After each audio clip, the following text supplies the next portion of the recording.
నమస్తే, welcome to RP7 TV news. Buttayagudem mandal Buttayagudem 145వ polling స్టేషన్లో ఉదయం 7 గంటలకు ప్రారంభమైన ఓటింగ్ సాయంత్రం సమయం ముగిసినప్పటికీ కూడా ఓటు వినియోగించుకునేందుకు ఓటర్లు ఇంకా అధిక సంఖ్యలో బారులు తీరారు. వీరిలో వృద్ధులు, గర్భిణీ స్త్రీలు, చంటి పిల్లల తల్లులు అధికంగా ఉన్నారు.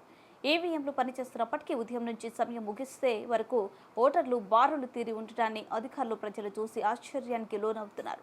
ఓటు వినియోగించుకునేందుకు మిగిలిన ఓటర్లు తమ ఓటు వినియోగించుకోవడానికి దాదాపు రాత్రి 12 పైన సమయం పట్టే అవకాశాలు కనిపిస్తున్నాయి. అధికారులు దీనిపై స్పందించి చర్యలు తీసుకుంటే మంచిదని ఓటర్లు భావిస్తున్నారు. పొద్దున్నుంచేలాగా ఉందా? పొద్దున్నుంచేలాగా ఉంది. అక్కడికెళ్ళా ఇప్పుడు బాగానే అవుతుంది. అక్కడికెళ్ళాక ఇలా గంట పడుతుంది. ఆ దగ్గర